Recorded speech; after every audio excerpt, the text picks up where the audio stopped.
Muy buenas a todos y bienvenidos un día más a mi aterradora biblioteca. Por si no me conoces, me presento. Mi nombre es Netflix Fleischer y cada semana, si todo va bien, traigo a este canal los misterios más impactantes de la historia. Sí, lo sé, llego tarde con este vídeo, pero tengo una buena explicación. Y es que el día que tocaba subirlo, tocaba vista federal del caso Mangione. Y como sabéis, lo estoy cubriendo para hacer la segunda parte del documental. Así que prioricé ese caso antes que grabar, teniendo todo el guión hecho. Toda la información buscada y todo listo para encender la cámara.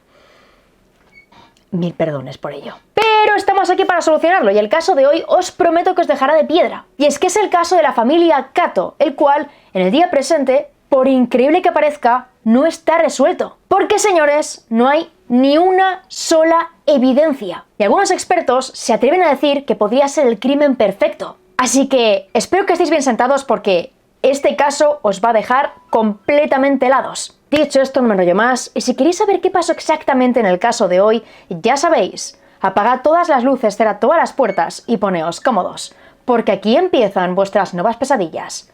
Y bueno, y así más, empezamos.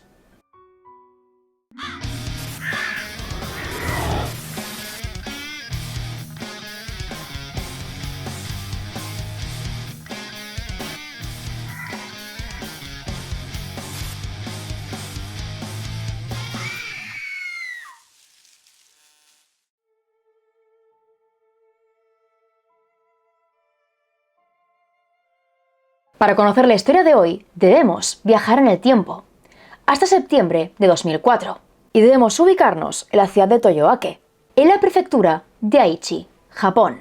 Esta es una ciudad muy pequeña, pero cercana a Nagoya, así que mucha gente vive allí, pero trabaja en la gran ciudad. En torno al año 2000, su población rondaba los 60.000 habitantes, y seguía creciendo poco a poco. No es un lugar especialmente turístico ni industrial, más bien es residencial, con barrios tranquilos, colegios, tiendas y conexiones de tren y carretera con Nagoya, lo que permite a los habitantes desplazarse fácilmente para trabajar o estudiar. En la sociedad de esos años se vivían tensiones propias de la modernización. Familias que siguen las tradiciones, jóvenes que iban un poco en contra de estas, gente que se aislaba socialmente, que no hablaba con los demás, que no contactaba con los vecinos. Sin embargo, la familia Kato en este lugar encajó perfectamente. Y es que representaban la familia tradicional. Ellos eran Toshiyo, de 38 años, Hiroto, de 45, y sus 3 hijos, Yuki, de 15 años, Rina, de 13, y Shogo, de 8. Toshiyo era conocida por los vecinos y familiares por ser dulce y profundamente entregada a los suyos. Estaba tan comprometida con los suyos que eligió trabajar a tiempo parcial en una pizzería, y el resto del tiempo lo dedicaba a sus hijos, a ir a las funciones escolares, a ayudarles con los deberes, a ser voluntaria en excursiones, en actividades. Toshiyo lo era todo para ellos, era su mundo, y los 3 muchachos la adoraban. Por su parte, Hiroto trabajaba en una empresa con sede en Nagoya, y de ese trabajo no tenemos nada de información. Algunas fuentes dicen que era oficinista, y otras que trabajaba en computación, pero tampoco queda claro. Lo que está claro es que tenía un puesto de responsable, y que constantemente hacía horas extra. Y no os hablo de horas extra tipo ir el sábado a trabajar o alargar un poquito la jornada. Os hablo de noches enteras, hasta la madrugada fuera de casa. Pero para los Kato ya era costumbre, era normal. En Japón tienen la cultura del trabajo. Dedicación extrema, lealtad a la empresa, esfuerzo constante. El trabajo es el centro de tu vida muchas veces. Así que este comportamiento no era extraño. Y por otra parte están los 3 hijos.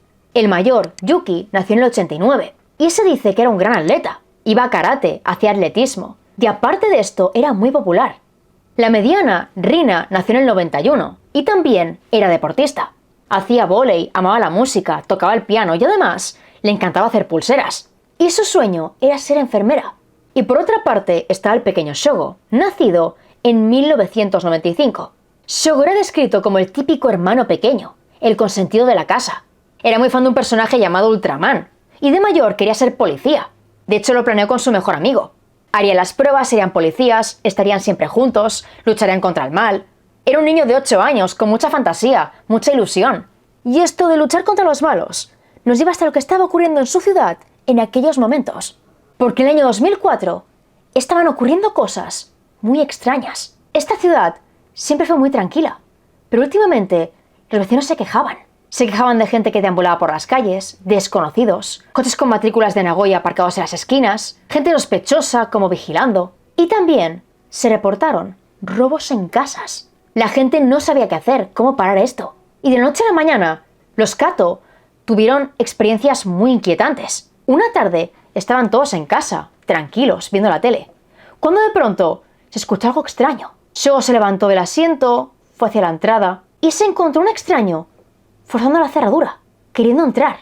El niño empezó a pegar gritos, a llamar a los padres, y el sujeto echó a correr. Pero eso no es todo. Con el paso de las semanas apareció una pintada de color rosa en la fachada de la casa, en el muro que la estaba bordeando. El muro de la esquina, el que hacía como una curva. Era una simple raya, una pintada vertical. Podía ser una simple broma de un adolescente, alguien aburrido. Pero a Toshio le parecía demasiado extraño, demasiado inquietante. Así que a la mujer se le ocurrió una idea. Y era adquirir un perro guardián. Un perro que no solo protegería la casa, sino que también, de alguna forma, ayudaría a los niños a ser más responsables, a tener una rutina más marcada, a amar a los animales. Así que un día trajo a casa a un Shiba Inu al que llamaron Jackie. En este punto os preguntaréis, ¿por qué un Shiba Inu no impone nada? No es un perro que lo mires y pienses que te va a morder, que te va a saltar encima. No inspira miedo, no inspira temor. Pero el Shiba Inu es un perro que está siempre alerta. Es un animal inteligente, muy observador. Y además, es territorial. Así que cuando nota algo extraño, alguien a quien no conoce, va a ladrar. Y precisamente era lo que ellos buscaban. La casa de los Kato hacía esquina. El perro lo vería todo desde el patio, vería quién pasaba, por dónde llegaba, lo vería con antelación. Así que al llegar el extraño, ladraría. Y todo el barrio se daría cuenta. Así que en realidad el perro le servía a toda la calle. Sus ladridos alertarían a todo el mundo y los ladrones saldrían corriendo. No solo protegía a los Kato de los robos, sino también a todo el vecindario. O al menos, eso pensaban ellos.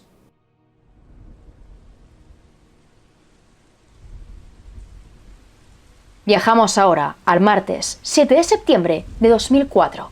Se acaba de emitir una alerta de tifón en la prefectura de Aichi.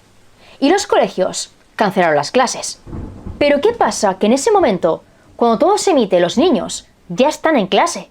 Llega la alerta, están en clase y los maestros lo cancelan todo. Mandan a los niños a casa. Y Shogo está súper contento. Según los testigos, está eufórico. Piensa que es un buen augurio porque en 2 días es su cumpleaños. Podrá estar en casa, decorarlo todo, hacer la tarta con su madre, decir los regalos antes. Tendrá fiesta en su cumpleaños, no tendrá que ir a clase. Así que se lo cuenta a todo el mundo, a los maestros, a los compañeros. Y cuando agarra la mochila, echa a correr para casa. Una casa que os describiré en los siguientes minutos. De la casa en sí no tenemos planos, pero varios autores lo han descrito todo perfectamente. La residencia tenía 2 plantas. La planta inferior era donde pasaba todo. Tienen un garaje, un cobertizo en la parte de fuera, un gran jardín y además 2 entradas, una principal y una lateral. Allí dentro hay diferentes salas. Tienen la cocina, un comedor, una sala estilo japonés, una especie de habitación, un baño y escaleras. Y en la segunda planta había 3 habitaciones. Algunas fuentes indican que había un segundo baño y otras directamente no lo mencionan, ya que durante el día estaba dentro de la casa,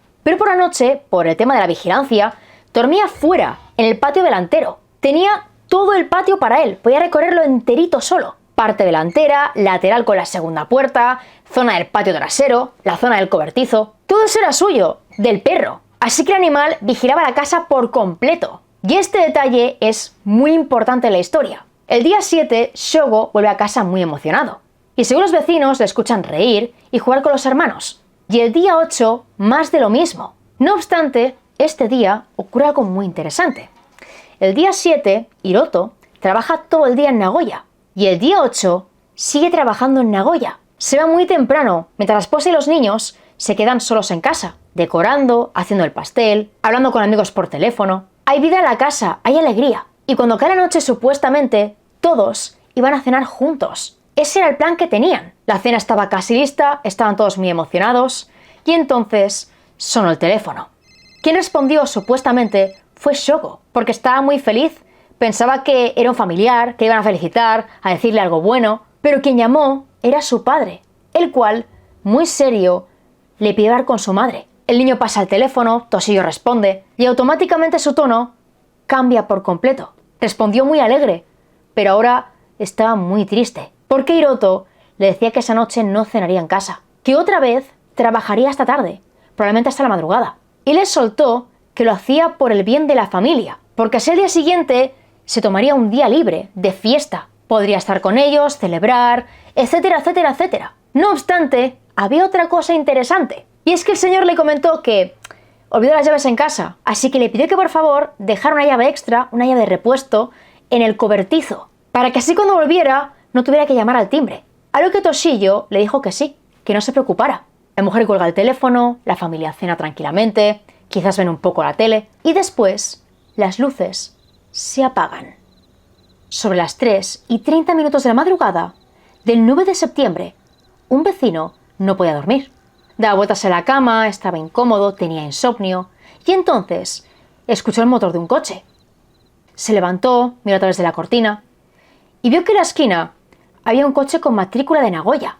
Era un coche extraño, esa clase de coches que te hacen sospechar. Así que el sujeto se fijó un poco más. Empieza a pensar de quién puede ser, quién es el dueño, y cayó en la cuenta de que Hiroto trabajaba en Nagoya, y que muchas veces venía tarde a casa por horas extra. Así que lo mejor era el coche de un compañero, que le había traído a casa, que no había ningún problema, y además el perro no estaba ladrando. Y si Jackie no ladraba, pues era buena señal. Vuelve a la cama, se relaja, intenta dormir, pero a las 4 ocurre algo muy inquietante. Y es que de pronto se escuchan gritos, gritos de mujer y gente corriendo. Algunas fuentes dicen que quien escucha esto es el mismo vecino y otras que es otro vecino. Pero sea como fuere, se oyen gritos, gritos a los que nadie da importancia. Así que el barrio entero sigue durmiendo, al menos hasta las 4:25, cuando la gente se levanta porque huelen a humo. La calle se llena de humo, de un fuerte olor a quemado.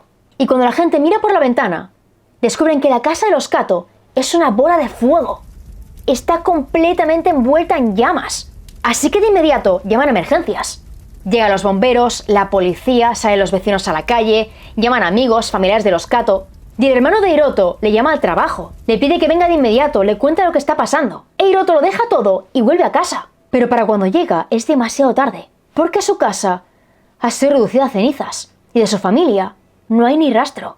Cuando consiguieron aplacar el fuego, los investigadores entraron en la casa y en el salón, tirado en el suelo, debajo de una manta, se encontraron el cuerpo sin vida y completamente calcinado del pequeño Shoko. A simple vista parecía víctima del incendio, pero la pose no se correspondía con eso. No se correspondía con una muerte por el fuego, por quemaduras. El cuerpo estaba como abatido, tumbado, tirado en el suelo de cualquier manera. Y la causa de la muerte no era esta, sino más bien un golpe en la cabeza realizado con un objeto metálico, o una barra o un martillo.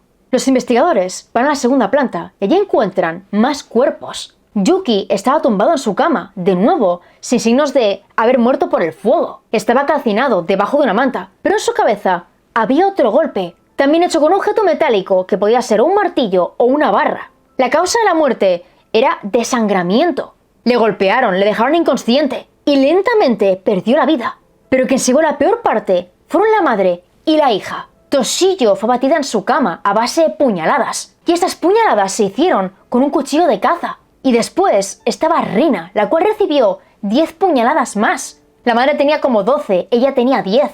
Y todos los cuerpos estaban tapados por una sábana. Las armas del crimen no fueron encontradas, ni la barra, ni el cuchillo, lo que sugería que el atacante o atacantes las trajeron de fuera y después se las llevaron. Pero eso no es lo peor, y es que el incendio fue completamente provocado, con queroseno y elementos que trajeron de fuera. Todo estaba preparadísimo. Entraron en la casa, prepararon todo, distribuyeron elementos que llenaron con queroseno, lo mancharon todo y había cajones abiertos, revueltos, tirados por el suelo. Pero muchos objetos de valor se quedaron en la casa.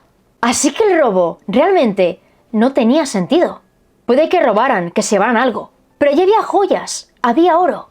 Y la gran pregunta era saber si el atacante era una persona o un grupo de personas. Primero tenemos el uso de varias armas. Un cuchillo de caza, una barra de hierro. Una sola persona no puede hacer todo eso. Son 4 familiares en diferentes puntos de la casa. Por otro lado tenemos el tema del incendio. Y es que lo interesante es que en los pulmones de cada víctima había humo. No humo per se, no humo directamente. Había partículas que demostraban que antes de morir respiraron el humo. Así que mientras morían, mientras eran atacados, alguien incendiaba la casa. Y en tercer lugar, las víctimas no tenían signos de lucha. Todas fueron sorprendidas mientras dormían. Y lo que no cuadraba era Shogo. ¿Qué hacía en el comedor? ¿Por qué estaba allí? Parecía que el cuerpo había sido movido, que murió mientras dormía en alguna parte y después murió en el cuerpo. pero el fuego consumió las evidencias, los rastros. Así que en realidad no entendían qué pintaba allí, en la planta baja. ¿Por qué no estaba en su cama? ¿Por qué no estaba en su cuarto? Y otra cosa que no cuadraba es que no había puertas ni ventanas forzadas. Y además las puertas estaban cerradas con llave en ese momento, lo cual recuerda la llamada del 8 de septiembre. Toshio habló con Hiroto por teléfono. Él le pidió que dejase la llave en el cobertizo, que llegaría tarde, que no llevaba llaves. Quizás alguien escuchó esto, quizás alguien la vio. Quizás la vieron salir, dejar la llave. Pero esa llave fue encontrada en el punto exacto donde ella la dejaba. Así que el grupo tuvo que ser muy rápido. No obstante, una ventana de la planta baja estaba ligeramente entornada, lo que dio la impresión de que a lo mejor saltaron por ahí. Además, Toshio tenía miedo siempre de dejar las ventanas abiertas, por si se colaba alguien, por si pasaba una desgracia. Pero esa ventana no parecía forzada. No había manchas de sangre, no había huellas dactilares, así que más bien parecía entornada para que el fuego se llevara con el aire, o quizás para despistar. Y ahora os preguntaréis, ¿y a todo esto? ¿Dónde estaba el perro? ¿Dónde estaba Jackie? ¿Por qué no ladró esa noche? ¿Dónde estaba el animal? ¿Acaso lo mataron también? Y la respuesta es no. La policía lo encontró escondido debajo del coche, aterrado. Y en este punto, la gente hizo preguntas porque el perro no ladró esa noche. No alertó de nada. Y cuando había extraños, siempre lo hacía. Además, hay dos elementos en este caso que no he mencionado. Y es que en la casa faltaban algunas cosas. Y entre ellas, el collar del perro. Para tocar el cuello al perro, para tocarlo directamente, el animal tenía que conocerte porque era muy desconfiado. Y otra cosa que llamó la atención es que todas las víctimas estaban tapadas con sábanas. Y este se considera un gesto íntimo. Solo se haría esto, supuestamente, si el agresor tiene algún tipo de vínculo con la víctima. Y estos elementos son clave en la historia. Así que la policía inmediatamente pensó que el atacante o atacantes, más probablemente atacantes, eran gente que el perro conocía. Eran amigos, familiares o quizás alguien que vivía con ese perro. Y ese alguien podía ser Hiroto. Pero ¿qué pasa? Que Hiroto tenía coartada. Un compañero de trabajo dijo que esa noche estuvieron juntos, en la oficina. Y cuando su hermano le llamó, él respondió al momento. No le llamó al móvil, le llamó a la oficina. Así que en el momento de los hechos, Hiroto estaba en Nagoya. Además era un buen padre, quería a su mujer, a sus hijos, era muy atento, cariñoso. Aún así, buscaron información, indagaron un poco más y descubrieron que todo eso, esa imagen de padre de familia y esposo cariñoso, no era más que una tapadera. Porque Hiroto tenía una doble vida. Desde hace más o menos un año, Hiroto comenzó a tomar muchas horas extra en el trabajo, porque según él, estaban ahogados de deudas. Toshio trabajaba a tiempo parcial, no ganaba suficiente, tenía una hipoteca, 3 hijos, ahora también un perro. Es que no daban abasto, no llegaban. Así que tomó todas las horas extra que pudo. Pero lo cierto es que no estaba haciendo lo que prometía. Se iba a clubes de anfitrionas de Nagoya con la gente del trabajo. Bebía, lo pasaba bien, conocía a chicas guapísimas, tonteaba con ellas. Y una de estas mujeres acabó gustándole quizás demasiado. Era una chica de Filipinas, más joven que él. Y en poco tiempo, Hiroto pensó que era el amor de su vida. Buscan un piso juntos, este hombre le paga completamente el alquiler, ella no tiene que pagar nada, le paga las cenas, le hace regalos caros. Y al mismo tiempo, mantiene a su familia. Paga su hipoteca, los gastos de la casa, el tema de los niños, excursiones, lo paga todo, absolutamente todo. Así que pidió préstamos, y los préstamos tampoco podía devolverlos. Toshio evidentemente sospechaba que algo pasaba, porque tantas horas extra no tenían sentido. Ni siquiera con la cultura de trabajo, no tenía sentido. Y además Hiroto estaba frío, distante, ni siquiera abrazaba a los niños. No se interesaba por ellos, no quería ni escucharlos. Ya no iba a funciones escolares, a competiciones. No quería estar con ellos, se notaba a leguas. Y la mujer le preguntó directamente varias veces si había otra, si ya no sentía lo mismo, si estaba estresado. Pero Hiroto no decía nada. Solo decía que tenía que trabajar, que estaba ocupado, que no le molestaran. Y esto lo sabemos porque Toshio se lo contó a su hermana, se lo contó a ella y a su mejor amiga, que tenía mucho miedo, que no quería divorciarse, que estaba enamorada de él y que además tenían 3 hijos. ¿Qué dónde iría con 3 hijos? Así, con esta historia, la policía ahora tenía nuevas hipótesis. El robo ya no tenía sentido, pero que Hiroto estaba detrás cuadraba muchísimo. La primera hipótesis es que él mismo mató a su familia, pero su coartada era firme y una sola persona no podía hacer todo esto. La segunda es que quien lo hizo fue su amante. Un amante que a lo mejor fue a la casa anteriormente cuando la mujer no estaba y tampoco los niños. Así que el perro la conocería. Pero de nuevo esta mujer sola no podía haberlo hecho. Y esto nos lleva a la tercera hipótesis. que un grupo al que Hiroto pagó mató a la familia. Y de esta forma, Hiroto y su amante serían felices para siempre.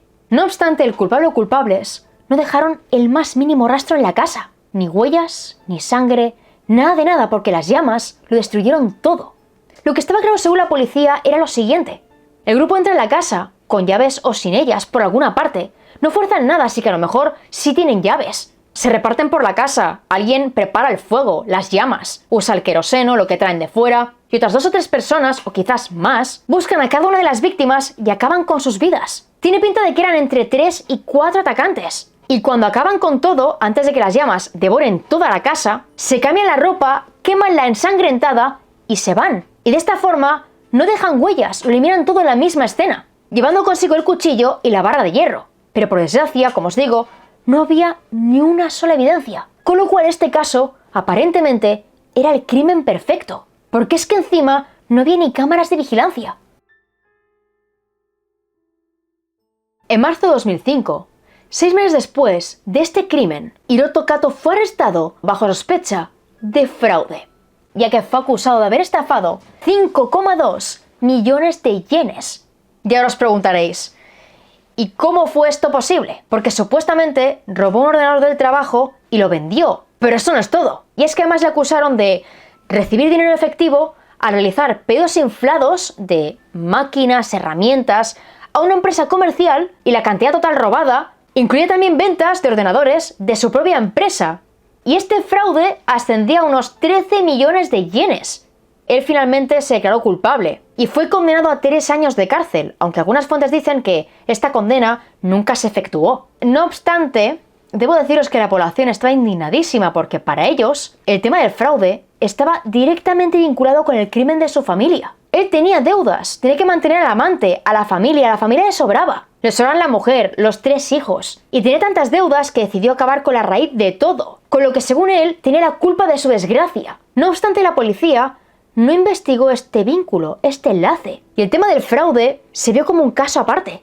La policía investigó como sospechoso, aunque no tuve nada que ver. Me sometieron a la prueba del polígrafo, de detector de mentiras. Es lamentable que algunos informes hayan dado a entender que estuve involucrado. Desde entonces, Hiroto Kato no ha vuelto a aparecer en público. Toda la familia, amigos y seres queridos de su mujer e hijos se dedican cada año a repartir volantes, a presionar a la policía, a pedir que investiguen, a recorrer las calles, a manifestarse, pero Hiroto no hace acto de presencia. Vive cerca donde antaño estuvo su casa. Vive casi en el mismo barrio y aún así nunca se acerca, porque según él, la gente cree que es sospechoso. Y haga lo que haga, seguirán viéndolo así. Y por tanto lo mejor es alejarse y desvincularse de la historia. Aún así, su silencio no ha silenciado el caso, porque mucha gente en el día presente sigue investigando y sigue haciendo ruido. En 2021, un reportero de Flash fue a buscarlo a su casa. Llamó al timbre de su casa, le pidió hacer una entrevista y él se negó. De hecho, entre otras cosas, dijo lo siguiente: "No tengo nada que decir". En el año 2024, una reportera llamada Miki Kato, que pese al apellido no es familia de Hiroto Kato, hizo una investigación acerca de este caso, de por qué la policía no sacaba más información, de por qué no se movía. Y según varios foros, descubrió una historia que parece estar como silenciada. Y es que al parecer, 2 años después de este evento, un hombre apodado T fue interrogado por la policía de la prefectura de Aichi por un caso no relacionado. Y en ese interrogatorio, el hombre habló del incendio. Dijo que sabía quién cometió el delito y que eran miembros de la mafia y también extranjeros. Dio a entender como que era una especie de ajuste de cuentas, pero no dio más detalles. Además dijo que había entre 4 y 5 personas implicadas. Pero esta versión de los hechos la fue cambiando constantemente y al final no parecía real. Parecía completamente inventada y por tanto el testimonio no fue tomado en serio. La periodista que investigó esto supuestamente habló también con la policía y un agente le sugirió que dejara de investigar, porque si indagaba más podía hacer que la mataran, insinuando que en ese caso había gente muy peligrosa implicada. No obstante, el tema de la periodista y demás solo se encuentra en foros, no en fuentes oficiales. Así que en realidad no sabemos si esto es cierto o no, si son rumores, especulaciones o si ocurrió de verdad. Lo que sí sabemos es que en el día presente, amigos y familiares siguen luchando por hacer justicia. Cada 9 de septiembre la familia se reúne en diferentes puntos de la ciudad, reparten volantes, carteles, piden ayuda a la policía, remueven el caso, se concentran donde antaño estaba la casa. Y lo último que sabemos es que amigos de los niños, sus mejores amigos de antaño, de aquella época, han hecho cosas por ellos, para honrarlos, que realmente te remueven por dentro. La mejor amiga de Rina, sabiendo que ella quería ser enfermera, hoy en día es enfermera, porque siente que al cumplir su sueño, de alguna forma, ella sigue viva. Y el mejor amigo de Shogo cumplió su promesa, la que se hicieron cuando eran niños, y en el día presente es policía. Así que ahora es tu turno. ¿Tú qué opinas del caso? ¿Y crees que algún día sabremos la verdad? Y bueno, chicos, hasta aquí el vídeo de hoy. ¿Qué os ha parecido este caso? Honestamente yo no tengo palabras. Sinceramente la hipótesis que más me cuadra y la que más sentido tiene es que un grupo de personas lo hizo, pero dirigidas por alguien conocido. Alguien que ya estuvo en la casa, que conocía al perro, que conocía el terreno, alguien que sabía exactamente cómo actuar y dónde estaría cada una de las víctimas. Es que el perro considero que es clave en este caso. Y por cierto, el perro después de esto no se lo quedó Hiroto, se lo quedó la hermana de su mujer. Y el animal vivió muy feliz con esta mujer hasta 2016, que fue cuando falleció. Y bueno, no me quiero enrollar más y ahí va la pregunta del día, la cual es la siguiente. ¿Qué opináis vosotros? ¿Y cuál es la hipótesis por la cual os decantáis? Y la palabra secreta es perro. Deja perro aquí abajito y en cuanto lo vean, cuanto pueda, te haré like. Y ahora sí que sí, voy despidiéndome. Aquí abajo tenéis todas las fuentes consultadas, enlace directo donde conseguir mis libros y todas, pero todas mis redes. Tengo Facebook, Twitch e Instagram y apartado de correos. Y por ahí notifico los cambios, las novedades y multirechadas más. Y ahora sí que sí, nos vemos en el próximo vídeo. ¡Chao!